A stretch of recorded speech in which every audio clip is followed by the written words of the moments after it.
Super primate 9ನಲ್ಲಿ ಇವತ್ತಿನ ಇಡೀ ದಿವಸದ ಪ್ರಮುಖ ಬೆಳವಣಿಗೆಗಳ ವಿಶೇಷ ವರದಿಗಳನ್ನು ನಿಮಗೆ ತೋರಿಸ್ತಾ ಹೋಗ್ತೀನಿ. ಅದಕ್ಕಿಂತ ಮುಂಚಿತವಾಗಿ ರಾಜ್ಯ, ದೇಶ ಹಾಗೂ ವಿದೇಶಗಳಲ್ಲಿ ನಡೆದ ಪ್ರಮುಖ ಸುದ್ದಿಗಳನ್ನು ಟಾಪ್ 80ನಲ್ಲಿ ನಿಮಗೆ ತೋರಿಸ್ತೀನಿ. ಕೆನಡಾದಲ್ಲಿ 3 ದಿನಗಳ ಕಾಲ G7 ಶೃಂಗಸಭೆ ನಡೆಯಲಿದೆ. ಕೆನಡಾದ ಜೊತೆಗಿನ ರಾಜತಾಂತ್ರಿಕ ಸಂಬಂಧ ಹದಗೆಟ್ಟ ನಂತರ ಇದೇ ಮೊದಲ ಬಾರಿಗೆ ಭಾರತದ ಪ್ರಧಾನಿ ನರೇಂದ್ರ ಮೋದಿ G7 ಶೃಂಗಸಭೆಯ ವೇಳೆ ನಡೆಯಲಿರುವ ವಿಶ್ವದ ಪ್ರಮುಖ ರಾಷ್ಟ್ರಗಳ ಮಾತುಕತೆಯಲ್ಲಿ ಭಾಗಿಯಾಗಲು ಕೆನಡಾಗೆ ತಲುಪಿದ್ದಾರೆ. ಅಮೆರಿಕದ ಅಧ್ಯಕ್ಷ Donald Trump France, Germany, Italy, Canada, Japan ಮತ್ತು ಇಂಗ್ಲೆಂಡ್ ಹೀಗೆ G7 ಒಕ್ಕೂಟದ ರಾಷ್ಟ್ರಗಳ ನಾಯಕರು ಶೃಂಗಸಭೆಗೆ ಸಾಕ್ಷಿಯಾಗಿದ್ದಾರೆ. ಭಯೋತ್ಪಾದನೆ ನಿಗ್ರಹ, ಆರೋಗ್ಯ, ಇಂಧನ ಭದ್ರತೆ, ತಂತ್ರಜ್ಞಾನ ಮತ್ತು ವ್ಯಾಪಾರ ಒಪ್ಪಂದಗಳ ಜೊತೆಗೆ ಯುದ್ಧ ಸೇರಿದಂತೆ ಜಾಗತಿಕ ಸಮಸ್ಯೆಗಳ ಕುರಿತು ಮಹತ್ವದ ಚರ್ಚೆಗಳು ಈ ಶೃಂಗಸಭೆಯಲ್ಲಿ ನಡೆಯಲಿವೆ. ಕೆನಡಾ ಶೃಂಗಸಭೆಯಲ್ಲಿ ಭಾಗಿಯಾಗುವ ಮುನ್ನ ಪ್ರಧಾನಮಂತ್ರಿ ನರೇಂದ್ರ ಮೋದಿ ಸೈಪ್ರಸ್ ದೇಶಕ್ಕೆ ಭೇಟಿ ನೀಡಿದರು. ಪ್ರಧಾನಿ ಮೋದಿ ಅವರಿಗೆ ಸೈಪ್ರಸ್ನ ಅತ್ಯುನ್ನತ ನಾಗರಿಕ ಪ್ರಶಸ್ತಿ grand cross of the order of Makarios III ನೀಡಿ ಗೌರವಿಸಲಾಗಿದೆ. ಸೈಪ್ರಸ್ ಅಧ್ಯಕ್ಷ ನಿಕೋಸ್ ಕ್ರಿಸ್ಟೋಡೌಲೈಡ್ಸ್ ಮೋದಿ ಅವರಿಗೆ ಪ್ರಶಸ್ತಿ ಪ್ರದಾನ ಮಾಡಿ ಗೌರವಿಸಿದರು. ಈ ಪ್ರಶಸ್ತಿ ಸೈಪ್ರಸ್ ಭಾರತದ ನಡುವಿನ ಮುರಿಯಲಾಗದ ಸ್ನೇಹದ ಮುದ್ರೆ ಅಂತ ಪ್ರಧಾನಿ ಮೋದಿ ಬಣ್ಣಿಸಿದ್ದಾರೆ. ದಾವಣಗೆರೆಯಲ್ಲಿ ಇವತ್ತು 1356 ಕೋಟಿ ರೂಪಾಯಿ ಮೌಲ್ಯದ ವಿವಿಧ ಅಭಿವೃದ್ಧಿ ಕಾಮಗಾರಿಗಳಿಗೆ ಮುಖ್ಯಮಂತ್ರಿ ಸಿದ್ದರಾಮಯ್ಯ ಚಾಲನೆ ನೀಡಿದರು. ಡಿಸಿಎಂ ಡಿಕೆ ಶಿವಕುಮಾರ್, ಸಚಿವರಾದ doctor G Parameshwar, D Sudhakar, S Mallikarjun ಹಾಗೂ ದಾವಣಗೆರೆ ಜಿಲ್ಲೆಯ ಶಾಸಕರು ಕಾರ್ಯಕ್ರಮದಲ್ಲಿ ಭಾಗಿಯಾಗಿದ್ದರು. ಇದೇ ವೇಳೆ ಸಚಿವ ಎಸ್ ಮಲ್ಲಿಕಾರ್ಜುನ ಮಾಲೀಕತ್ವದ ಕಲ್ಲೇಶ್ವರ ಮಿಲ್ಗೆ ಭೇಟಿ ನೀಡಿದ ಸಿಎಂ ಸಿದ್ದರಾಮಯ್ಯ ಆಧುನಿಕ ತಂತ್ರಜ್ಞಾನದ ತೊಗರಿಬೇಳೆ, ಕಡಲೆಬೇಳೆ ಮಿಲ್ ಉದ್ಘಾಟಿಸಿದರು. ಕಾಂಗ್ರೆಸ್ನ ಹಿರಿಯ ಮುಖಂಡ ಮಾಜಿ ಸಚಿವ ಶಾಮನೂರು ಶಿವಶಂಕರಪ್ಪ ಅವರಿಗೆ ಇವತ್ತು 95ನೇ ಜನ್ಮದಿನದ ಸಂಭ್ರಮ. ಜನ್ಮದಿನದ ಅಂಗವಾಗಿ ದಾವಣಗೆರೆಯ ಬಾಪೂಜಿ ಸಮುದಾಯ ಭವನದಲ್ಲಿ ಸಾಮೂಹಿಕ ವಿವಾಹ ಕಾರ್ಯಕ್ರಮ ನಡೆಸಲಾಯಿತು. ಸಿಎಂ ಸಿದ್ದರಾಮಯ್ಯ ಸೇರಿದಂತೆ ಸಚಿವರು, ಶಾಸಕರು ಶಾಮನೂರು ಶಿವಶಂಕರಪ್ಪ ಅವರಿಗೆ ಶುಭಾಶಯ ಕೋರಿ ಸನ್ಮಾನಿಸಿದರು. ಶಾಮನೂರು ಅವರ ಉತ್ಸಾಹ ತೋರಿಸಿದ್ರೆ ಪಕ್ಷ ಮತ್ತೊಮ್ಮೆ ಅವರಿಗೇನೆ ಟಿಕೆಟ್ ಕೊಡುತ್ತೆ ಅನ್ನುವಂತಹ ಮಾತನ್ನ ಸಿಎಂ ಸಿದ್ದರಾಮಯ್ಯ ಇದೇ ಸಂದರ್ಭದಲ್ಲಿ ಹೇಳಿದರು. ದಕ್ಷಿಣ ಕನ್ನಡ ಜಿಲ್ಲೆಯಲ್ಲಿ ದ್ವೇಷ ಭಾಷಣದ ವಿರುದ್ಧ ಪೊಲೀಸ್ ಅಧಿಕಾರಿಗಳು ಕ್ರಮ ಕೈಗೊಳ್ಳದೆ ನಿರ್ಲಕ್ಷ್ಯ ತೋರಿದ್ದಾರೆ. ಅಂಥವರ ವಿರುದ್ಧ ತನಿಖೆ ನಡೆಸಿ ಅಂತ ಸ್ಪೀಕರ್ ಯುಟಿ ಖಾದರ್ ಗೃಹ ಸಚಿವ ಡಾಕ್ಟರ್ ಜಿ ಪರಮೇಶ್ವರ್ ಅವರಿಗೆ ಪತ್ರ ಬರೆದಿದ್ದಾರೆ. ಮತೀಯ ಸಂಘರ್ಷದಿಂದ ಜಿಲ್ಲೆಯಲ್ಲಿ ಅಲ್ಪ ಅವಧಿಯಲ್ಲಿ 3 ಕೊಲೆಗಳಾಗಿವೆ. ಇದಕ್ಕೂ ಮೊದಲು ಜಿಲ್ಲೆಯಲ್ಲಿ ಕೋಮು ಭಾವನೆ ಕೆರಳಿಸುವ ದ್ವೇಷ ಭಾಷಣ ಮಾಡಿದ್ದವರ ವಿರುದ್ಧ ಕ್ರಮ ಆಗಿಲ್ಲ ಅಂತ ಸ್ಪೀಕರ್ ಖಾದರ್ ಪತ್ರದಲ್ಲಿ ಉಲ್ಲೇಖಿಸಿದ್ದಾರೆ. ಅಹಮದಾಬಾದ್ ವಿಮಾನ ದುರಂತದಲ್ಲಿ ಮೃತಪಟ್ಟಿದ್ದ ಗುಜರಾತ್ನ ಮಾಜಿ ಮುಖ್ಯಮಂತ್ರಿ ವಿಜಯ್ ರೂಪಾಣಿ ಅವರ ಅಂತ್ಯಕ್ರಿಯೆ ಇವತ್ತು ನಡೆಯಿತು. ಗುಜರಾತ್ನ ರಾಜ್ಕೋಟ್ನಲ್ಲಿ ಸಕಲ ಸರ್ಕಾರಿ ಗೌರವದೊಂದಿಗೆ ಅಂತ್ಯಕ್ರಿಯೆಯನ್ನು ನಡೆಸಲಾಯಿತು. ಕೇಂದ್ರ ಗೃಹ ಸಚಿವ ಅಮಿತ್ ಶಾ, ಬಿಜೆಪಿ ರಾಷ್ಟ್ರೀಯ ಅಧ್ಯಕ್ಷ ಜೆಪಿ ನಡ್ಡಾ, ಗುಜರಾತ್ನ ಗವರ್ನರ್ ಆಚಾರ್ಯ ದೇವವ್ರತ, ಸಿಎಂ ಭೂಪೇಂದ್ರ ಪಟೇಲ್ ಸೇರಿದಂತೆ ಹಲವು ಗಣ್ಯರು ಅಂತಿಮ ದರ್ಶನವನ್ನು ಪಡೆದರು. ಲಕ್ನೋ ವಿಮಾನ ನಿಲ್ದಾಣದಲ್ಲಿ ಲ್ಯಾಂಡಿಂಗ್ ವೇಳೆ 250 ಹಜ್ ಯಾತ್ರಿಕರಿದ್ದ ಸೌದಿ ಏರ್ಲೈನ್ಸ್ ವಿಮಾನದ ಚಕ್ರದಲ್ಲಿ ಬೆಂಕಿ ಕಾಣಿಸಿಕೊಂಡಿದೆ. ಬೆಂಕಿ ಮತ್ತು ಹೊಗೆ ನೋಡಿದಂತಹ ಪೈಲಟ್ ತಕ್ಷಣ ವಿಮಾನ ನಿಲ್ಲಿಸಿ ವಾಯು ಸಂಚಾರ ನಿಯಂತ್ರಣಾಲಯಕ್ಕೆ ಮಾಹಿತಿಯನ್ನು ನೀಡಿದರು. ಸ್ಥಳಕ್ಕೆ ದೌಡಾಯಿಸಿದ ಅಗ್ನಿಶಾಮಕ ದಳ ಸಿಬ್ಬಂದಿ ಸುರಕ್ಷಿತವಾಗಿ ಪ್ರಯಾಣಿಕರನ್ನು ಕೆಳಗಿಳಿಸಿ ಬೆಂಕಿ ನಂದಿಸಿದ್ದಾರೆ. ಉತ್ತರ ಪ್ರದೇಶದ ಮಥುರಾದ ಮಸಾನಿ ಪ್ರದೇಶದಲ್ಲಿ ನಿನ್ನೆ 6 ಕಟ್ಟಡಗಳು ಕುಸಿದು 3 ಸಾವಿಗೀಡಾಗಿದ್ದರು. ಇವತ್ತು ಮೃತದೇಹಗಳನ್ನು ಕುಟುಂಬಸ್ಥರಿಗೆ ಹಸ್ತಾಂತರಿಸಲಾಯಿತು. ಮೃತರ ಕುಟುಂಬಕ್ಕೆ, ಗಾಯಾಳುಗಳ ಕುಟುಂಬಕ್ಕೆ ಪರಿಹಾರ ಘೋಷಿಸಬೇಕು ಅಂತ ಸ್ಥಳೀಯರು ರಸ್ತೆ ತಡೆದು ಪ್ರತಿಭಟನೆಯನ್ನು ಕೂಡ ನಡೆಸಿದರು. ಜಮ್ಮು ಕಾಶ್ಮೀರದ ಕುಪ್ವಾರ ಜಿಲ್ಲೆಯ ಹಂದ್ವಾರ ಬಳಿ ಮಸೀದಿ ನೆಲಸಮ ಮಾಡುವ ವೇಳೆ ಸ್ಫೋಟ ಸಂಭವಿಸಿದೆ. 3 ಗಂಭೀರವಾಗಿ ಗಾಯಗೊಂಡಿದ್ದು ಆಸ್ಪತ್ರೆಗೆ ದಾಖಲಿಸಲಾಗಿದೆ. ಕಾಶ್ಮೀರ ಪೊಲೀಸರು, ಭಾರತೀಯ ಸೇನೆಯಿಂದಲೂ ಕೂಡ ನಿಗೂಢ ಸ್ಫೋಟದ ಬಗ್ಗೆ ತನಿಖೆ ಶುರುವಾಗಿದೆ. ಕಾರಿಗೆ ಸಿಎನ್ಜಿ ತುಂಬಿಸುವ ವಿಚಾರಕ್ಕೆ ಕಾರ್ನಲ್ಲಿದ್ದವರಿಗೂ ಪೆಟ್ರೋಲ್ ಬಂಕ್ ಸಿಬ್ಬಂದಿಗೂ ಕಿರಿಕಾಗಿದೆ. ಈ ವೇಳೆ ಪಿಸ್ತೂಲ್ ತಂದ ಮಹಿಳೆ ಪೆಟ್ರೋಲ್ ಬಂಕ್ ಸಿಬ್ಬಂದಿಯ ಎದೆಗೆ ಪಿಸ್ತೂಲ್ ಇಟ್ಟು ಬೆದರಿಕೆ ಹಾಕಿದ್ದು. ಉತ್ತರ ಪ್ರದೇಶದ ಹರ್ದೋಯಿಯಲ್ಲಿ ಪೊಲೀಸರು ಮಹಿಳೆಯನ್ನ ಬಂಧಿಸಿದ್ದಾರೆ. ಬೆಂಗಳೂರಿನ ಖಾಸಗಿ ಶಾಲೆಗಳಿಗೆ ಬಾಂಬ್ ಬೆದರಿಕೆ ಇಮೇಲ್ ಬಂದಿದೆ. ಹೈದರಾಬಾದ್ನಲ್ಲಿ ನಡೆದ ಅತ್ಯಾಚಾರ ಕೇಸ್ಗೆ ನ್ಯಾಯ ಕೊಡಿಸದಿದ್ದರೆ ಬ್ಲಾಸ್ಟ್ ಮಾಡುವುದಾಗಿ ಬೆದರಿಕೆ ಹಾಕಲಾಗಿದೆ. ಕುಂಬಳಗೂಡು, ಕಲಾಸಿಪಾಳ್ಯ ಮತ್ತು ರಾಜರಾಜೇಶ್ವರಿ ನಗರದಲ್ಲಿರುವ ಖಾಸಗಿ ಶಾಲೆಗಳಿಗೆ ಬೆದರಿಕೆ ಹಾಕಲಾಗಿದೆ. ಪೊಲೀಸರು ಶಾಲೆಗಳಿಗೆ ಭೇಟಿ ನೀಡಿ ಪರಿಶೀಲನೆ ನಡೆಸಿದರು. ಇನ್ನು ಉಡುಪಿಯ ವಿದ್ಯೋದಯ ಶಾಲೆಗೂ ಕೂಡ ಬಾಂಬ್ ಬೆದರಿಕೆ ಸಂದೇಶ ಬಂದಿದೆ. ಬೆಂಗಳೂರಿನಲ್ಲಿ ಮರದ ಕೊಂಬೆ ಬಿದ್ದು ಗಂಭೀರವಾಗಿ ಗಾಯಗೊಂಡಿರುವ ಅಕ್ಷಯ್ ಆರೋಗ್ಯ ಸ್ಥಿತಿ ಚಿಂತಾಜನಕವಾಗಿದೆ. ಅಕ್ಷಯ್ ತಲೆಯ ಚಿಪ್ಪು 12 ಚೂರಾಗಿದೆ. ಜಯನಗರದ ಅಪೋಲೋ ಆಸ್ಪತ್ರೆಯಲ್ಲಿ ಚಿಕಿತ್ಸೆ ನೀಡಲಾಗ್ತಾ ಇದ್ದು ಚಿಕಿತ್ಸಾ ವೆಚ್ಚ ಭರಿಸುವುದಾಗಿ ಭರವಸೆ ನೀಡಿದ್ದ ಬಿಬಿಎಂಪಿ ಅಧಿಕಾರಿಗಳು ಉಲ್ಟಾ ಹೊಡೆದಿದ್ದಾರೆ. ಬರೀ 5 ಲಕ್ಷ ರೂಪಾಯಿ ಕೊಡ್ತೀವಿ, ಉಳಿದದ್ದೆಲ್ಲ ನೀವೇ ನೋಡಿಕೊಳ್ಳಿ ಅಂತ ಹೇಳಿರುವ ಬಿಬಿಎಂಪಿ ಅಧಿಕಾರಿಗಳ ವಿರುದ್ಧ ಅಕ್ಷಯ್ ಪೋಷಕರು ಆಕ್ರೋಶ ವ್ಯಕ್ತಪಡಿಸಿದ್ದಾರೆ. ಅನಾರೋಗ್ಯ ಸಮಸ್ಯೆಯಿಂದ ಬಳಲ್ತಾ ಇರುವಂತಹ ಕಾಂಗ್ರೆಸ್ ನಾಯಕಿ ಸೋನಿಯಾ ಗಾಂಧಿಯವರು ದೆಹಲಿಯ ಗಂಗಾರಾಮ್ ಆಸ್ಪತ್ರೆಗೆ ಮತ್ತೊಮ್ಮೆ ದಾಖಲಾಗಿದ್ದಾರೆ. ಹೊಟ್ಟೆ ನೋವು ಹಿನ್ನೆಲೆಯಲ್ಲಿ ಗ್ಯಾಸ್ಟ್ರೋ ವಿಭಾಗದಲ್ಲಿ ದಾಖಲಿಸಿ ವೈದ್ಯರು ಚಿಕಿತ್ಸೆಯನ್ನು ನೀಡ್ತಾ ಇದ್ದಾರೆ. ಕಳೆದ ವಾರ 2 ಬಾರಿ ಬಿಪಿ ಹೆಚ್ಚಾಗಿ ಸೋನಿಯಾ ಗಾಂಧಿ ಆಸ್ಪತ್ರೆಗೆ ದಾಖಲಾಗಿದ್ದರು. ಬೆಂಗಳೂರಿನ ಜಯನಗರದಲ್ಲಿ ಯುವತಿ ಮೇಲೆ ರ್ಯಾಪಿಡೋ ಬೈಕ್ ಸವಾರ ಹಲ್ಲೆ ಮಾಡಿದ್ದ ನಂತರ ದೂರು ಕೂಡ ದಾಖಲಾಗಿತ್ತು. ತನಿಖೆಯ ವೇಳೆ ರ್ಯಾಪಿಡೋ ಬೈಕ್ ಸವಾರನ ಮೇಲೆ ಮೊದಲು ಯುವತಿ ಮನಸೋ ಇಚ್ಛೆ ಹಲ್ಲೆ ಮಾಡಿರುವಂಥದ್ದು ಸಿಸಿಟಿವಿ ದೃಶ್ಯದಲ್ಲಿ ದಾಖಲಾಗಿರುವಂಥದ್ದು ಈಗ ಬಯಲಾಗಿದೆ. ಸದ್ಯ ಯುವತಿ ನೀಡಿರುವಂತಹ ದೂರಿನನ್ವಯ ಸುಹಾಸ್ನನ್ನು ಬಂಧಿಸಲಾಗಿದೆ. ಕೇರಳದ ತ್ರಿಶೂರ್ನ ಪೆರಿಂಗುಟ್ಟುಕರ ದೇವಸ್ಥಾನದ ಪ್ರಧಾನ ಅರ್ಚಕ ಅರುಣ್ನನ್ನ ಬೆಳ್ಳಂದೂರು ಪೊಲೀಸರು ಬಂಧಿಸಿದ್ದಾರೆ. ಕೌಟುಂಬಿಕ ಸಮಸ್ಯೆಗಳಿಂದ ಬಳಲ್ತಾ ಇದ್ದಂತಹ ಮಹಿಳೆ ವಿಶೇಷ ಪೂಜೆ ಮಾಡಿಸಲು ನೆರವನ್ನ ಕೇಳಿದ್ರು. ಆದರೆ ಮಹಿಳೆಯ ಫೋನ್ ನಂಬರ್ ಪಡ್ಕೊಂಡು ಪೂಜೆ ನೆಪದಲ್ಲಿ ಸಂಪರ್ಕ ಮಾಡಿದ್ದ ಅರ್ಚಕ ಅರುಣ್ ಮಾಟ ಮಂತ್ರ ಮಾಡಿ ನಿನ್ನ ಮಕ್ಕಳನ್ನ ಸಾಯಿಸ್ತೀವಿ ಅಂತ ಹೆದರಿಸಿ ಅತ್ಯಾಚಾರ ಎಸಗಿದ್ದ. ಬೆತ್ತಲೆ ವಿಡಿಯೋ ಮಾಡಿಕೊಂಡು ಬೆದರಿಕೆ ಹಾಕಿದ್ದ ಅಂತ ಸಂತ್ರಸ್ತ ಮಹಿಳೆ ಸಾಕ್ಷಿ ಸಮೇತ ದೂರು ನೀಡಿದ್ದಾರೆ. ಆರ್ಸಿಬಿ ಸಂಭ್ರಮಾಚರಣೆಯ ವೇಳೆ ಕಾಲ್ತುಳಿತದಲ್ಲಿ 11 ಮಂದಿ ಸಾವು ಗೀಡಾಗಿರುವುದನ್ನು ಖಂಡಿಸಿ ಇವತ್ತು ರಾಜ್ಯದ ಹಲವೆಡೆ ಬಿಜೆಪಿಯವರು ಪ್ರತಿಭಟನೆಯನ್ನು ನಡೆಸಿದ್ದಾರೆ. ತುಮಕೂರು, ಚಿಕ್ಕಬಳ್ಳಾಪುರ, ಧಾರವಾಡ ಸೇರಿದಂತೆ ಹಲವೆಡೆ ಸಿಎಂ ಹಾಗೂ ಡಿಸಿಎಂ ಭಾವಚಿತ್ರ ಸುಟ್ಟು ಆಕ್ರೋಶ ವ್ಯಕ್ತಪಡಿಸಿದರು. ನಾಳೆ ಬೆಂಗಳೂರಿನಲ್ಲಿ ರಾಜ್ಯ ನಾಯಕರು ಸರ್ಕಾರದ ವಿರುದ್ಧ ಪ್ರತಿಭಟನೆ ನಡೆಸಲಿದ್ದಾರೆ. ಕಾಂತಾರ ಸಿನಿಮಾ ಶೂಟಿಂಗ್ನಲ್ಲಿ ಆಗ್ತಿರುವ ಅವಘಡಗಳ ಬಗ್ಗೆ ಸ್ಪಷ್ಟನೆ ಕೇಳಿರುವ ಶಿವಮೊಗ್ಗದ ಹೊಸನಗರ ತಹಶೀಲ್ದಾರ್ ರಶ್ಮಿ ನೋಟಿಸ್ ಜಾರಿ ಮಾಡಿದ್ದಾರೆ. 3 ದಿನಗಳ ಒಳಗೆ ಶೂಟಿಂಗ್ಗೆ ಪಡೆದ ಎಲ್ಲ ಅನುಮತಿ ಪತ್ರಗಳನ್ನು ಹಾಜರುಪಡಿಸಬೇಕು ಅಂತ ತಾಕೀತು ಮಾಡಿದ್ದಾರೆ. ಮಹಿಳಾ ಕ್ರಿಕೆಟ್ ವಿಶ್ವಕಪ್ನ ವೇಳಾಪಟ್ಟಿಯನ್ನು ಐಸಿಸಿ ಪ್ರಕಟಿಸಿದೆ. ಭಾರತ ಮತ್ತು ಶ್ರೀಲಂಕಾ ಆತಿಥ್ಯದಲ್ಲಿ ಏಕದಿನ ವಿಶ್ವಕಪ್ ನಡೆಯಲಿದೆ. ಸೆಪ್ಟೆಂಬರ್ 30ರಿಂದ ನವೆಂಬರ್ 2ರವರೆಗೆ 28 ಲೀಗ್ ಪಂದ್ಯಗಳು ಮತ್ತು 3 ನಾಕೌಟ್ ಪಂದ್ಯಗಳು ನಡೆಯಲಿವೆ. ಬೆಂಗಳೂರು, ವಿಶಾಖಪಟ್ಟಣಂ, ಇಂದೋರ್, ಗುವಾಹಟಿ ಮತ್ತು ಕೊಲಂಬೋದಲ್ಲಿ ಈ ಪಂದ್ಯಗಳನ್ನು ಆಯೋಜಿಸಲಾಗಿದೆ. ಈಗ ಸುದ್ದಿಗಳನ್ನು ವಿವರವಾಗಿ ನೋಡ್ತಾ ಹೋಗೋಣ. 3 ದಿವಸಗಳಿಂದ ಮುಂಗಾರು ಅಬ್ಬರ ಬಹಳ ಜೋರಾಗಿದೆ. ಕರಾವಳಿ ಜಿಲ್ಲೆಗಳಲ್ಲಿ ಅಕ್ಷರಶಃ ನರಕ ಸೃಷ್ಟಿಯಾಗಿದ್ದು ಜನರನ್ನ ಮಳೆ ಕಂಗೆಡಿಸಿದೆ. ಗುಡ್ಡ ಕುಸಿತಾ ಇದೆ, ಡ್ಯಾಂಗಳು ತುಂಬಿವೆ, ನದಿಗಳ ಹರಿವು ಕ್ಷಣ ಕ್ಷಣಕ್ಕೂ ಕೂಡ ಏರಿಕೆ ಆಗ್ತಾ ಇದೆ. ಹೊಲ ಮನೆಗಳಿಗೆಲ್ಲ ಮಳೆ ದಿಗ್ಬಂಧನವನ್ನು ಹಾಕ್ತಾ ಇದೆ. ಕರ್ನಾಟಕ ಅಷ್ಟೇ ಅಲ್ಲ, ಕೇರಳ, ಮಹಾರಾಷ್ಟ್ರ, ಗುಜರಾತ್ನಲ್ಲೂ ಕೂಡ ಮಳೆ ಅಲ್ಲೋಲ ಕಲ್ಲೋಲವನ್ನೇ ಸೃಷ್ಟಿಸಿದೆ.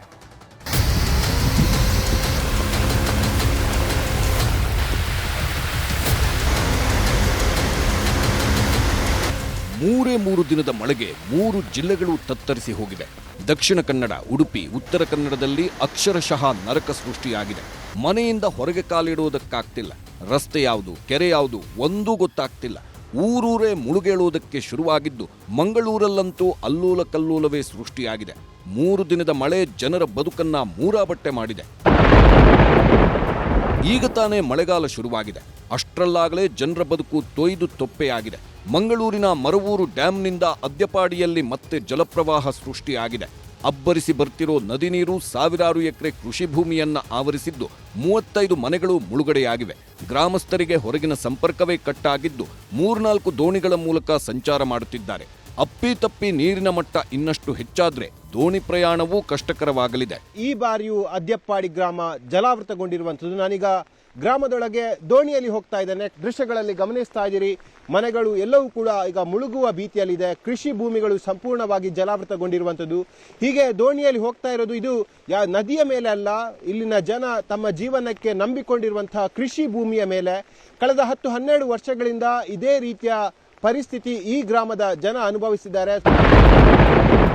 ಮಳೆ ಅಬ್ಬರದಿಂದಾಗಿ 10 ಅವಾಂತರಗಳು ಸೃಷ್ಟಿಯಾಗ್ತಿವೆ. ಬೆಳ್ತಂಗಡಿ ತಾಲೂಕಿನ ಸವಣಾಲು ಗ್ರಾಮದಲ್ಲಿ ಕೊಚ್ಚಿ ಹೋಗ್ತಿದ್ದ ಯುವಕರಿಬ್ಬರು ಗ್ರೇಟ್ ಎಸ್ಕೇಪ್ ಆಗಿದ್ದಾರೆ. ಕೆಲಸಕ್ಕೆ ಅಂತ ಬೈಕ್ನಲ್ಲಿ ತೆರಳುತ್ತಿದ್ದ ವೇಳೆ ಕಂಟ್ರೋಲ್ ತಪ್ಪಿ ನದಿ ನೀರಿಗೆ ಬಿದ್ದಿದ್ದಾರೆ. ಇನ್ನೇನು ಬೈಕ್ ಜೊತೆಗೆ ಕೊಚ್ಚಿ ಹೋದ್ರು ಎನ್ನುವಷ್ಟರಲ್ಲಿ ಸ್ಥಳೀಯರು ರಕ್ಷಣೆ ಮಾಡಿದ್ದಾರೆ.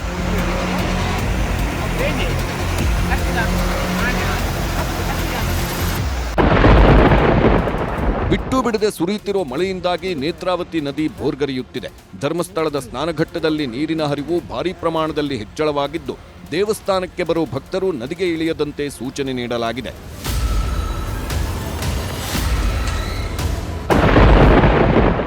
ಉಡುಪಿ ಜಿಲ್ಲೆಯ ಬೈಂದೂರು ತಾಲೂಕಿನಲ್ಲಿ ಭಾರೀ ಮಳೆ ಸುರಿಯುತ್ತಿದೆ. ಹೀಗಾಗಿ ಹಳಗೇರಿ, ಸಾಲ್ಬುಡ, ಬಿಜೂರು, ನಾಗೂರಲ್ಲಿ ನೆರೆ ಆತಂಕ ಸೃಷ್ಟಿಯಾಗಿದ್ದು ದೋಣಿ ಮೂಲಕ 10 ಕುಟುಂಬಸ್ಥರನ್ನ ಸ್ಥಳಾಂತರ ಮಾಡಿದ್ದಾರೆ.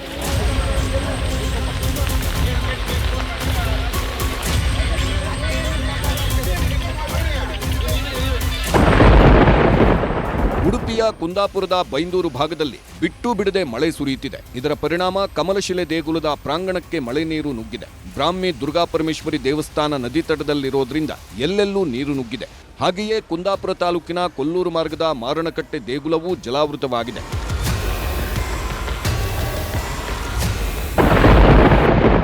ಉತ್ತರ ಕನ್ನಡ ಜಿಲ್ಲೆಯ ಭಟ್ಕಳದಲ್ಲೂ ಮಳೆರಾಯ ಅಲ್ಲೋಲ ಕಲ್ಲೋಲ ಸೃಷ್ಟಿ ಮಾಡುತ್ತಿದ್ದಾನೆ. ಅಗ್ಗ ಗ್ರಾಮದ ಸೇತುವೆ ಮೇಲೆಲ್ಲ ನದಿ ನೀರು ಹರಿಯುತ್ತಿದ್ದು ಭಟ್ಕಳ ನಗರದ ಹಲವು ತಗ್ಗು ಪ್ರದೇಶಗಳು ಜಲಾವೃತವಾಗಿವೆ.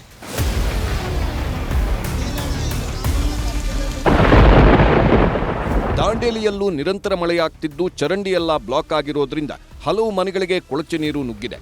ಮನೆಯೆಲ್ಲ ಕೆರೆಗಳಂತಾಗಿದ್ದು ರಾತ್ರಿಯೆಲ್ಲ ಜನ ಜಾಗರಣೆ ಮಾಡಿದ್ದಾರೆ.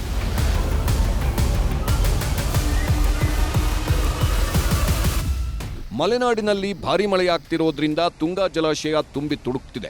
ಹೀಗಾಗಿ ನದಿ ಪಾತ್ರದ ಜನರಿಗೆ ಎಚ್ಚರಿಕೆಯಿಂದಿರುವಂತೆ ಅಧಿಕಾರಿಗಳು ಸೂಚನೆ ನೀಡಿದ್ದಾರೆ. ಲಿಂಗನಮಕ್ಕಿ ಜಲಾನಯನ ಪ್ರದೇಶದಲ್ಲೂ ವ್ಯಾಪಕ ಮಳೆ ಆಗ್ತಿರೋದ್ರಿಂದ ಮಾಣಿ ಜಲಾಶಯದಿಂದ ಭಾರೀ ನೀರು ಹೊರಬಿಡಲಾಗ್ತಿದೆ.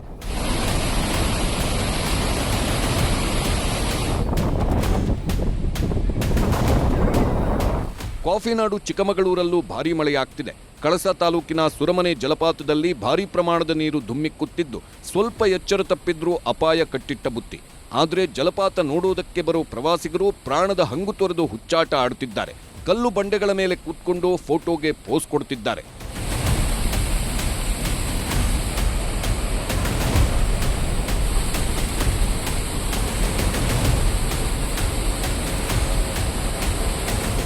ಹಾಸನದಲ್ಲಿ ಸುರಿಯುತ್ತಿರೋ ಮಳೆಗೆ ಜನ ತತ್ತರಿಸಿ ಹೋಗಿದ್ದಾರೆ. ಶಿರಾಡಿ ಘಾಟ್ನಲ್ಲಿ ಎಲ್ಲೆಂದರಲ್ಲಿ ಮರಗಳು ನೆಲಕ್ಕುರುಳುತ್ತಿದ್ದು ವಾಹನ ಸವಾರರು ಜೀವ ಕೈಲಿ ಹಿಡ್ಕೊಂಡು ಸಂಚಾರ ಮಾಡುತ್ತಿದ್ದಾರೆ. ಸಕಲೇಶಪುರ ತಾಲೂಕಿನ ಹೆಗ್ಗದ್ದೆ ಗ್ರಾಮದ ಬಳಿ ಭಾರೀ ಪ್ರಮಾಣದ ಭೂಕುಸಿತವಾಗಿದೆ.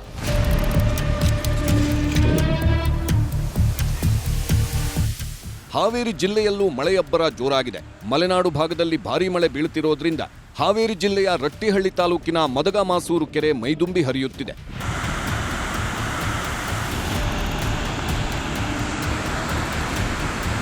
ಕಲಬುರಗಿ ಜಿಲ್ಲೆಯಲ್ಲೂ ಮಳೆರಾಯ ಅಬ್ಬರಿಸಿ ಬೊಬ್ಬಿರಿಯುತ್ತಿದ್ದಾನೆ. ಬಿಟ್ಟು ಬಿಡದೆ ಸುರಿಯುತ್ತಿರೋ ಮಳೆಯಿಂದಾಗಿ 100 ಎಕರೆ ತೋಟಗಾರಿಕಾ ಬೆಳೆ ಸರ್ವನಾಶವಾಗಿದೆ.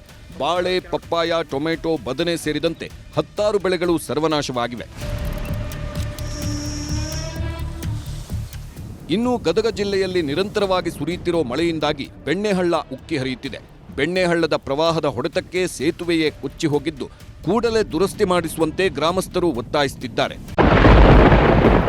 ಮಹಾರಾಷ್ಟ್ರದಲ್ಲಿ ಮುಂಗಾರು ಮಳೆ ಅಬ್ಬರಿಸಿದೆ. ನವಿ ಮುಂಬೈನ ವಾಶಿ ಪ್ಲಾಜಾ ಬಳಿ ರಸ್ತೆಯೇ ಕುಸಿದಿದೆ.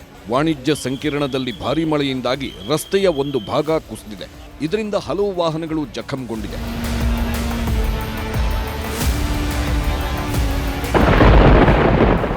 ನಾಳೆಯಿಂದ ಮೆತ್ತಗಾಗಲಿದೆ ಮುಂಗಾರು ಮಳೆ. ಕರ್ನಾಟಕ, ಕೇರಳ, ಮಹಾರಾಷ್ಟ್ರದಲ್ಲಿ ನಾಳೆಯಿಂದ ಮುಂಗಾರು ಮಳೆ ಅಬ್ಬರ ಕಡಿಮೆಯಾಗಲಿದೆ. ದಕ್ಷಿಣ ಕನ್ನಡ, ಉಡುಪಿ, ಚಿಕ್ಕಮಗಳೂರು, ಉತ್ತರ ಕನ್ನಡ, ಉಡುಪಿಯಲ್ಲಿ ನಾಳೆ ಆರೆಂಜ್ ಅಲರ್ಟ್ ಘೋಷಣೆಯಾಗಿದೆ. ಕೇರಳದ ಕಾಸರಗೋಡು, ಕಣ್ಣೂರು, ಕೊಟ್ಟಾಯಂ ಜಿಲ್ಲೆಗಳಿಗೂ ನಾಳೆ ಆರೆಂಜ್ ಅಲರ್ಟ್ ನೀಡಲಾಗಿದೆ. ಆದರೆ ನಾಳೆ ಗುಜರಾತ್ ರಾಜ್ಯದ ಜುನಾಗರ್, ಗಿರ್, ಸೋಮನಾಥ್ ರೆಡ್ ಅಲರ್ಟ್ ಕೊಟ್ಟಿದ್ರೆ ರಾಜ್ಕೋಟ್, ಪೋರ್ಬಂದರ್, ಅಮ್ರೇಲಿ, ನವ್ಸಾರಿ, ಸೂರತ್ಗೆ ಆರೆಂಜ್ ಅಲರ್ಟ್ ನೀಡಲಾಗಿದೆ. Bureau report, news 18. ಇಸ್ರೇಲ್ ಮತ್ತು ಇರಾನ್ ದೇಶಗಳ ಮಧ್ಯೆ ನಡೀತಾ ಇರುವಂತಹ ಯುದ್ಧ ಮತ್ತಷ್ಟು ತೀವ್ರಗೊಳ್ತಾ ಇದೆ. ಇರಾನ್ ರಕ್ಷಣಾ ಸಚಿವಾಲಯ ತೈಲ ಘಟಕಗಳನ್ನು ಗುರಿಯಾಗಿಸಿ ಇಸ್ರೇಲ್ ಭೀಕರ ದಾಳಿಯನ್ನು ಮಾಡ್ತಾ ಇದೆ. 2 ದೇಶಗಳ ಯುದ್ಧದಲ್ಲಿ 40,000 ಪ್ರವಾಸಿಗರು ಈಗ ಸಿಲುಕಿದ್ದು 2,000 ಭಾರತೀಯರು ಮತ್ತು 16 ಕನ್ನಡಿಗರು ಕೂಡ ಆತಂಕದಲ್ಲಿದ್ದಾರೆ. 2 ದೇಶಗಳ ಯುದ್ಧದಿಂದ ಭಾರತದಲ್ಲಿ ಪೆಟ್ರೋಲ್, ಡೀಸೆಲ್, ಚಿನ್ನದ ಬೆಲೆಯೂ ಕೂಡ ಏರಿಕೆಯಾಗುವಂಥ ಆತಂಕ ಎದುರಾಗಿದೆ.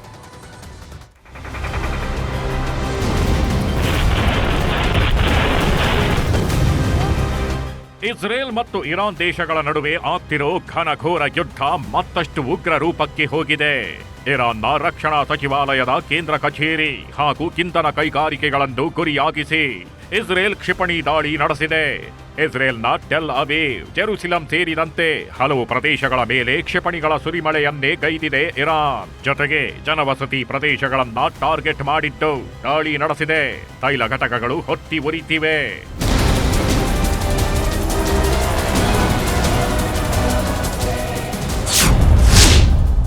ಇಸ್ರೇಲ್ ಮೇಲೆ ನ್ಯೂಕ್ಲಿಯರ್ ದಾಳಿ ಎಚ್ಚರಿಕೆ. ಇರಾನ್ ಇಸ್ರೇಲ್ ಯುದ್ಧದಲ್ಲಿ ನ್ಯೂಕ್ಲಿಯರ್ ದಾಳಿಯ ಭಯ ಶುರುವಾಗಿದೆ. ಇರಾನ್ ತನ್ನ ಜನರಕ್ಷಣೆಗಾಗಿ ಪರಮಾಣು ದಾಳಿಗೂ ಹಿಂಜರಿಯಲ್ಲ ಅಂತ ಇರಾನ್ ದೂರದರ್ಶನಕ್ಕೆ ನೀಡಿದ ಸಂದರ್ಶನದಲ್ಲಿ ಇರಾನ್ ಸೇನಾ ಮುಖ್ಯಸ್ಥ ಜನರಲ್ ಮೊಹಸೇನ್ ರೇಜಾ ಹೇಳಿದ್ದಾರೆ. ಅಚ್ಚರಿ ಏನಪ್ಪಾ ಅಂದ್ರೆ, ನಾವು ಇಸ್ರೇಲ್ ಮೇಲೆ ನ್ಯೂಕ್ಲಿಯರ್ ದಾಳಿ ಮಾಡಲ್ಲ, ಪಾಕಿಸ್ತಾನ ಇಸ್ರೇಲ್ ಮೇಲೆ ಪರಮಾಣು ಬಾಂಬ್ ದಾಳಿ ಮಾಡುತ್ತೆ ಅಂತ ಹೇಳಿಕೆ ಕೊಟ್ಟಿದ್ದಾರೆ. ಆದ್ರೆ ಪಾಕಿಸ್ತಾನ ನಾವು ನ್ಯೂಕ್ಲಿಯರ್ ದಾಳಿ ಮಾಡಲ್ಲ ಅಂತಾನು ಸ್ಪಷ್ಟನೆ ಕೊಟ್ಟಿದೆ.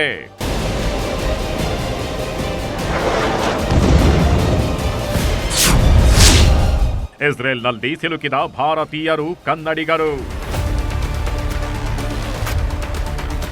ಇಸ್ರೇಲ್ ಇರಾನ್ ಯುದ್ಧ ಸದ್ಯಕ್ಕೆ ನಿಲ್ಲೋ ಲಕ್ಷಣಗಳು ಕಾಣಿಸ್ತಿಲ್ಲ. ಆದ್ರೆ ಎರಡೂ ದೇಶಗಳ ಯುದ್ಧದ ಮಧ್ಯೆ ಜಗತ್ತಿನ 40,000 ಪ್ರಯಾಣಿಕರು ಸಿಲುಕಿಕೊಂಡಿದ್ದಾರೆ. ಇದರಲ್ಲಿ 2,000ಕ್ಕೂ ಹೆಚ್ಚು ಭಾರತೀಯರು ಇದ್ದಾರೆ. 1,595 ಭಾರತೀಯ ವಿದ್ಯಾರ್ಥಿಗಳು ಇರಾನ್ನಲ್ಲಿ ಸಿಲುಕಿಕೊಂಡಿದ್ರೆ 183 ಭಾರತೀಯ ಪ್ರವಾಸಿಗರು ಇಸ್ರೇಲ್ನಲ್ಲಿ ಲಾಕ್ ಆಗಿದ್ದಾರೆ. ಕರ್ನಾಟಕದಿಂದ ಹೋಗಿದ್ದ 18 ಬಿಜೆಪಿ, ಜೆಡಿಎಸ್, ಕಾಂಗ್ರೆಸ್ ರಾಜಕೀಯ ಮುಖಂಡರ ನಿಯೋಗನೂ ಸಿಲುಕಿಕೊಂಡಿದೆ. ಎರಡೂ ದೇಶಗಳ ಯುದ್ಧದಿಂದ ನೂರಾರು ವಿಮಾನಗಳ ಹಾರಾಟ ಸ್ಥಗಿತವಾಗಿದ್ದು ಭಾರತೀಯರ ರಕ್ಷಣೆಗೆ ಮೋದಿ ಸರ್ಕಾರ ಪ್ರಯತ್ನ ಮಾಡ್ತಿದೆ. ಕೇಂದ್ರ ಕೈಗಾರಿಕಾ ಸಚಿವ ಎಚ್.ಡಿ. ಕುಮಾರಸ್ವಾಮಿ ಇಸ್ರೇಲ್ನಲ್ಲಿ ಸಿಲುಕಿರುವ ಕನ್ನಡಿಗರೊಂದಿಗೆ ವಿಡಿಯೋ ಕಾಲ್ ಮೂಲಕ ಮಾತನಾಡಿ ಸುರಕ್ಷತೆ ಬಗ್ಗೆ ವಿಚಾರಿಸಿದ್ರು. ಎಲ್ಲರನ್ನೂ ಭಾರತಕ್ಕೆ ಕರೆತರುವ ಬಗ್ಗೆ ಅಧಿಕಾರಿಗಳ ಜೊತೆಯೂ ಸಭೆ ಮಾಡಿದ್ದು ತುರ್ತು ಕ್ರಮ ವಹಿಸುವ ಭರವಸೆಯನ್ನು ಕೊಟ್ರು.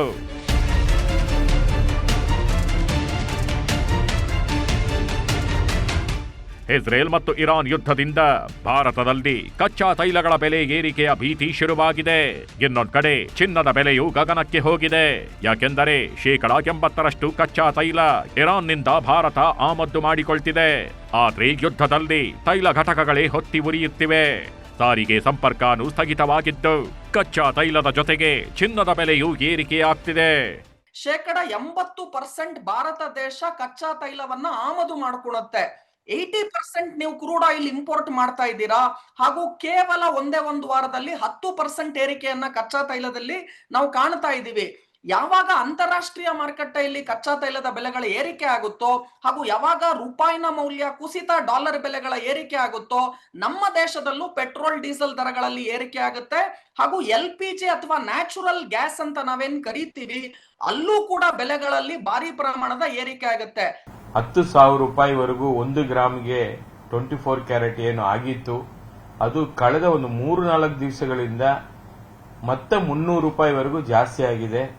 ಈಗ 10,300 ರೂಪಾಯಿ 24 ಕ್ಯಾರೆಟ್ 1 ಗ್ರಾಮ್ಗೆ ವಹಿವಾಟು ನಡೀತಾ ಇದೆ. ಇದರ ಕಾರಣ ಇಷ್ಟೇ, ಏನು ಇರಾನ್ ಮತ್ತು ಇಸ್ರೇಲ್ ದೇಶದ ಈ ಒಂದು ಯುದ್ಧದ ಪರಿಣಾಮ ಈ ಒಂದು ರೇಟಲ್ಲಿ ಕೂಡ ಏರಿಕೆ ಕಾಣ್ತಾ ಇರತಕ್ಕಂಥದ್ದು. 3 ವರ್ಷಗಳಿಂದ ರಷ್ಯಾ ಉಕ್ರೇನ್ ಯುದ್ಧ ನಿಂತಿಲ್ಲ. ಈಗ ಇಸ್ರೇಲ್ ಇರಾನ್ ನಡುವೆ ಯುದ್ಧ ದಿನೇ ದಿನೇ ಬಿಗಡಾಯಿಸ್ತಾನೇ ಇದ್ದು ಯಾವಾಗ ನಿಲ್ಲತ್ತೆ ಅನ್ನೋದೇ ಪ್ರಶ್ನಾರ್ಥಕ ಚಿಹ್ನೆ.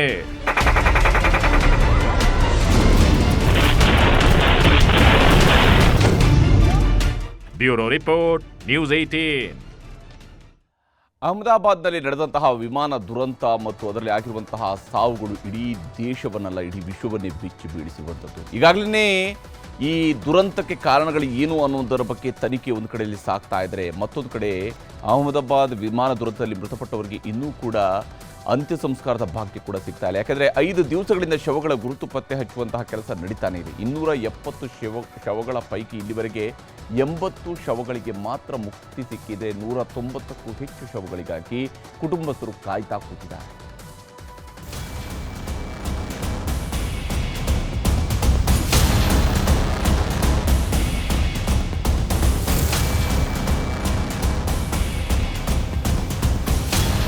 ಗುಜರಾತ್ನ ಅಹಮದಾಬಾದ್ನಲ್ಲಿ ಏರ್ ಇಂಡಿಯಾ ವಿಮಾನ ಪತನವಾಗಿ 5 ದಿನ ಆಯಿತು. ಮೃತದೇಹಗಳನ್ನು ಆಸ್ಪತ್ರೆಗೆ ಶಿಫ್ಟ್ ಮಾಡಿ 104 ಗಂಟೆ ಕಳೆದು ಹೋಯಿತು. ದುರಂತದಲ್ಲಿ ಮೃತಪಟ್ಟ 274 ಜನರಲ್ಲಿ 270 ಶವಗಳು ಸಿಕ್ಕಿದ್ದು 4 ಶವಗಳು ಸುಟ್ಟು ಬೂದಿಯಾಗಿ ಹೋಗಿದೆ. 270 ಶವಗಳಲ್ಲಿ ಇಲ್ಲಿವರೆಗೂ 80 ಶವಗಳ DNA ಮ್ಯಾಚ್ ಆಗಿದ್ದು 40 ಶವಗಳನ್ನು ಸಂಬಂಧಿಕರಿಗೆ ಹಸ್ತಾಂತರಿಸಲಾಗಿದೆ.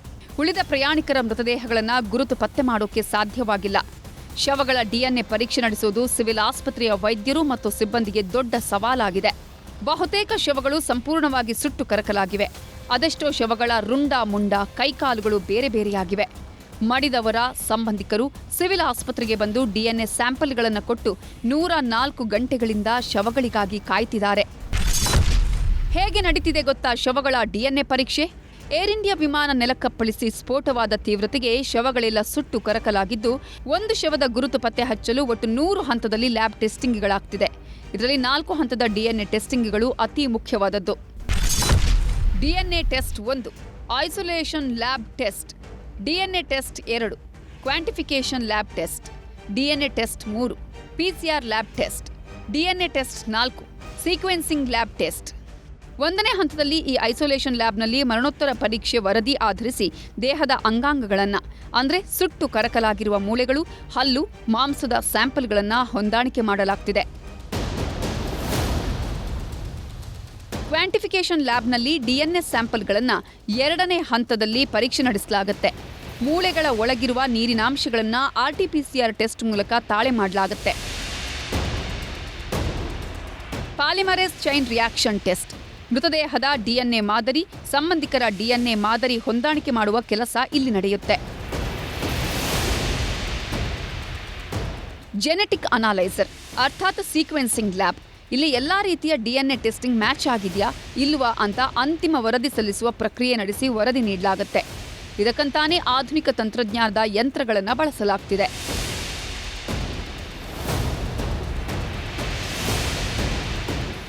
patients, 100 bodies, 100 sample, 10,000 tests is to be run. Okay. So you understand the size of the member size. Accordingly, when we come up, we'll tell you. Civil ಆಸ್ಪತ್ರೆ ವೈದ್ಯರು, ಸಿಬ್ಬಂದಿ ರಾತ್ರಿ ಹಗಲು ಅನ್ನದೇ DNA ಪರೀಕ್ಷೆ ನಡೆಸುತ್ತಿದ್ದಾರೆ. ಇಲ್ಲಿವರೆಗೆ 80 ಶವಗಳ ಗುರುತು ಪತ್ತೆಗೆ 5 ದಿನ ಆಯಿತು. ಇನ್ನು 190ಕ್ಕೂ ಹೆಚ್ಚು ಶವಗಳನ್ನು ಗುರುತು ಪತ್ತೆ ಮಾಡೋದಕ್ಕೆ ಎಷ್ಟು ದಿನ ಬೇಕೋ ಗೊತ್ತಿಲ್ಲ. ಇದು ಒಂದ್ ಕಡೆಯಾದ್ರೆ ಏರ್ ಇಂಡಿಯಾ ವಿಮಾನ ಮೆಡಿಕಲ್ ಹಾಸ್ಟೆಲ್ಗೆ ಅಪ್ಪಳಿಸಿದಾಗ ದುರಂತದಲ್ಲಿ ಬದುಕುಳಿದ ವಿಶ್ವಾಸ್ ಕುಮಾರ್ ರಮೇಶ್ ಬೆಂಕಿಯ ಕೆನ್ನಾಲಿಗೆಯಿಂದ ಹೊರಗೆ ಬರುವ ಹೊಸ ವಿಡಿಯೋ ವೈರಲ್ ಆಗಿದೆ. ಬಿಳಿ ಟೀ ಶರ್ಟ್ ಧರಿಸಿ ಎಡಗೈಯಲ್ಲಿ ಫೋನ್ ಹಿಡ್ಕೊಂಡು ಹೊತ್ತಿ ಉರಿಯುವ ವಿಮಾನದ ಪಕ್ಕದಲ್ಲೇ ಹೊರಗೆ ಬರ್ತಿರೋದು ವಿಡಿಯೋದಲ್ಲಿದೆ.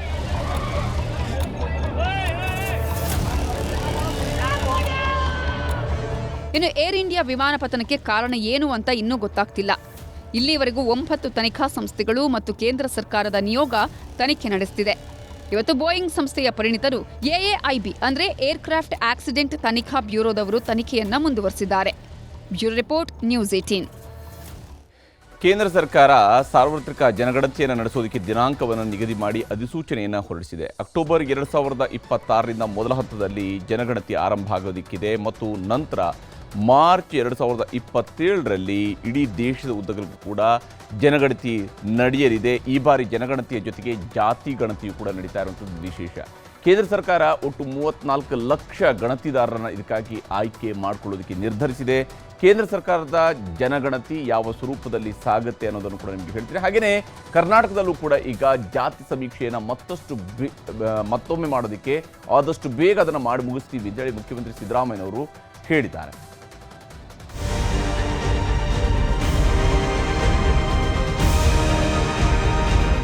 ರಾಷ್ಟ್ರ ರಾಜಕೀಯದಲ್ಲಿ ದೊಡ್ಡ ಸಂಚಲನ ಎಬ್ಬಿಸಿರೋದು ಜಾತಿ ಜನಗಣತಿ.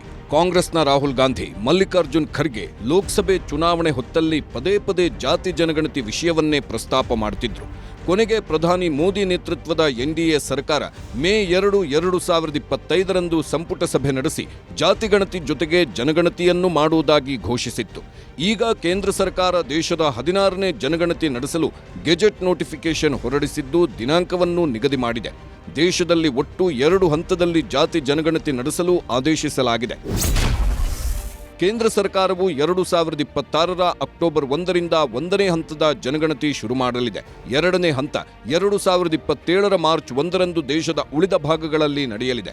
ಮೊದಲ ಹಂತದಲ್ಲಿ ಲಡಾಖ್, ಜಮ್ಮು ಮತ್ತು ಕಾಶ್ಮೀರ, ಹಿಮಾಚಲ ಪ್ರದೇಶ ಹಾಗೂ ಉತ್ತರಾಖಂಡ್ನಲ್ಲಿ 2026ರ ಅಕ್ಟೋಬರ್ 1ರಿಂದ ಆರಂಭವಾದರೆ ಕರ್ನಾಟಕ, ತಮಿಳುನಾಡು, ದೆಹಲಿ, ಗುಜರಾತ್ ಸೇರಿ 2027ರ ಮಾರ್ಚ್ 1ರಿಂದ ಎಲ್ಲ ರಾಜ್ಯಗಳಲ್ಲೂ ಜನಗಣತಿ ಕಾರ್ಯ ನಡೆಯಲಿದೆ ಅಂತ ಕೇಂದ್ರ ಸರ್ಕಾರದ ಅಧಿಕೃತ ರಾಜ್ಯಪತ್ರದಲ್ಲಿ ಪ್ರಕಟಣೆ ಹೊರಡಿಸಿದೆ. ಸುಮಾರು 34 ಲಕ್ಷ ಗಣತಿದಾರರು ಮತ್ತು ಮೇಲ್ವಿಚಾರಕರು ಜಾತಿ ಜನಗಣತಿಯಲ್ಲಿ ಭಾಗಿಯಾಗ್ತಾರೆ. ಜೊತೆಗೆ ಡಿಜಿಟಲ್ ಸಾಧನಗಳನ್ನು ಹೊಂದಿರುವ 1.3 ಲಕ್ಷ ಜನಗಣತಿ ಕಾರ್ಯಕರ್ತರು ಕಾರ್ಯನಿರ್ವಹಿಸಲಿದ್ದಾರೆ. ಏಕಕಾಲಕ್ಕೆ ಈ ಜನಗಣತಿ ಮತ್ತು ಜಾತಿ ಎಣಿಕೆಯೂ ನಡೆಯಲಿದೆ. Aadhaar card, voter ID, ration card ಸೇರಿದಂತೆ ಇತರೆ ಸರ್ಕಾರದ ಗುರುತಿನ ದಾಖಲೆ ಆಧರಿಸಿ ಜಾತಿ ಜನಗಣತಿ ನಡೆಯಲಿದೆ.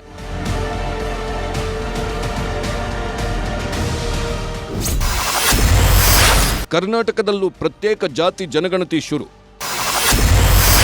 ಸಾಮಾಜಿಕ, ಶೈಕ್ಷಣಿಕ, ಆರ್ಥಿಕ ಸಮೀಕ್ಷೆ ಹೆಸರಲ್ಲಿ ಗಣತಿ. 2015ರಲ್ಲಿ ಸಿದ್ದರಾಮಯ್ಯ ನೇತೃತ್ವದ ಸರ್ಕಾರದಲ್ಲಿ ಜಾತಿ ಜನಗಣತಿ ನಡೆಸಲಾಗಿತ್ತು. ಆದರೆ ಒಕ್ಕಲಿಗರು, ಲಿಂಗಾಯತರು ಸೇರಿ ಬಹುತೇಕ ಸಮುದಾಯದ ನಾಯಕರು, ಸ್ವಾಮೀಜಿಗಳು 10 ವರ್ಷದ ವರದಿಯನ್ನ ವಿರೋಧಿಸಿದ್ರು. ಮೊನ್ನೆ ದೆಹಲಿಯಲ್ಲಿ ರಾಹುಲ್ ಗಾಂಧಿ, ಖರ್ಗೆ ಅವರನ್ನ ಭೇಟಿ ಮಾಡಿದ್ದ ಸಿಎಂ ಸಿದ್ದರಾಮಯ್ಯ ಮತ್ತು ಡಿಸಿಎಂ ಡಿಕೆ ಶಿವಕುಮಾರ್ ಅವರಿಗೆ ಹೈಕಮಾಂಡ್ ಹೊಸ ಗಣತಿಗೆ ಸೂಚಿಸಿತ್ತು. ಈಗ ಸಿದ್ದರಾಮಯ್ಯ ಸರ್ಕಾರ ಹೊಸ ಗಣತಿಗೆ ಆದೇಶ ಮಾಡಿದೆ. ನಮ್ಮದು ಜಾತಿ ಜನಗಣತಿ ಅಲ್ಲ, ಸಾಮಾಜಿಕ, ಶೈಕ್ಷಣಿಕ, ಆರ್ಥಿಕ ಸಮೀಕ್ಷೆ ಅಷ್ಟೇ. ಹಿಂದುಳಿದ ವರ್ಗಗಳ ಕಾಯ್ದೆಯ ಸೆಕ್ಷನ್ 11 ಸಬ್ ಸೆಕ್ಷನ್ 1ರ ಪ್ರಕಾರ ವರದಿಗೆ 10 ವರ್ಷಗಳಾದ ಮೇಲೆ ಮರುಸಮೀಕ್ಷೆ ಆಗಬೇಕು ಎಂದು ತಿಳಿಸಲಾಗಿದೆ. ಅದಕ್ಕಾಗಿ ಜಾತಿ ಗಣತಿ ಮರುಸಮೀಕ್ಷೆ ಮಾಡುತ್ತಿದ್ದೀವಿ ಎಂದರು ಸಿಎಂ ಸಿದ್ದರಾಮಯ್ಯ. ಸಾಮಾಜಿಕ, ಶೈಕ್ಷಣಿಕ ಸರ್ವೆ ಮಾಡ್ತೀವಿ ಅಂತ ಹೇಳಿಲ್ಲ. ನಾವು ಮಾಡ್ತಾ ಇರ್ತಕ್ಕಂಥದ್ದು ಸೋಷಿಯೋ ಎಜುಕೇಷನಲ್ ಸರ್ವೆ. ಸೊ ಅದ್ರ ಜೊತೆ ಜಾತಿ ಗಣತಿನೂ ಬರ್ತದೆ. ಸೊ ಅದರಿಂದ ಕೇಂದ್ರ ಸರ್ಕಾರ ಮಾಡೋದು ಜಾತಿ ಗಣತಿ ಅಷ್ಟೇ. ನಾವು ಮಾಡೋದು ಸಾಮಾಜಿಕ, ಶೈಕ್ಷಣಿಕ ಮತ್ತು ಜಾತಿ ಗಣತಿ. ಸಾಮಾಜಿಕ ನ್ಯಾಯ ಮಾಡಬೇಕಾದ್ರೆ ನಾವು ಅವರಿಗೆ ಸೋಷಿಯೋ ಎಜುಕೇಷನಲ್ ಆ್ಯಂಡ್ ಎಕನಾಮಿಕ್ಸ್ ಪರಿಸ್ಥಿತಿ ಗೊತ್ತಿರಬೇಕು. ಅದಿದ್ದೇ ಗೊತ್ತಿಲ್ಲದೆ ಹೋದರೆ ಸೋಷಿಯಲ್ ಜಸ್ಟಿಸ್ ಮಾಡೋದು ಕಷ್ಟ ಆಗ್ತದೆ. ಸೆಕ್ಷನ್ 11 ಕ್ಲಾಸ್ 1 ಅದರ ಪ್ರಕಾರ 10 ವರ್ಷ ಆಗಿದ್ದರೆ ವರದಿ, ಹೊಸ ವರದಿ ತರಿಸ್ಕೋಬೇಕು ಅಂತ ಇದೆ. ಅದಕ್ಕೋಸ್ಕರ ಮಾಡಿದ್ದೀವಿ. 3 ದಿನಗಳ ಹಿಂದಷ್ಟೇ ವಿಶ್ವಸಂಸ್ಥೆ ಜನಸಂಖ್ಯಾ ವರದಿ ಬಿಡುಗಡೆ ಮಾಡಿತ್ತು. ಇದರಲ್ಲಿ ಭಾರತದ ಜನಸಂಖ್ಯೆ 2025ರ ಅಂತ್ಯದಲ್ಲಿ 146 ಕೋಟಿ ತಲುಪುತ್ತೆ ಅಂತ ಹೇಳಿತ್ತು. ಇದರ ಮಧ್ಯೆ ಕೇಂದ್ರ ಸರ್ಕಾರ ಜಾತಿ ಜನಗಣತಿ ಶುರು ಮಾಡಿದ್ದು 2027ರೊಳಗೆ ಅಂತಿಮ ವರದಿ ರಿಲೀಸ್ ಆಗಲಿದೆ. ಕರ್ನಾಟಕ ಸರ್ಕಾರ ಶುರು ಮಾಡುತ್ತಿರುವ ಸಮೀಕ್ಷೆ ಹೆಚ್ಚು ಕಡಿಮೆ ಇದೇ ವರ್ಷದಲ್ಲಿ ಇನ್ನು 3 ತಿಂಗಳಲ್ಲಿ ಮುಗಿಯಲಿದೆ. ವರದಿ ಅಧಿಕೃತವಾದ ಮೇಲೆ ಯಾವ್ಯಾವ ಸ್ವರೂಪದ ರಾಜಕೀಯ ನಡೆಯುತ್ತೆ ಅನ್ನೋದನ್ನ ಕಾದು ನೋಡಬೇಕು. Bureau report, news 18. ಇದಾಗಿತ್ತು ಇವತ್ತಿನ ಸೂಪರ್ ಪ್ರೈಮ್ 9 ಈಗ ಒಳನೋಟ ವಿಶೇಷ ಕಾರ್ಯಕ್ರಮ ಪ್ರಸಾರವಾಗುತ್ತೆ. ನೋಡ್ತಾ ಇರಿ ನ್ಯೂಸ್ 18 ಕನ್ನಡ.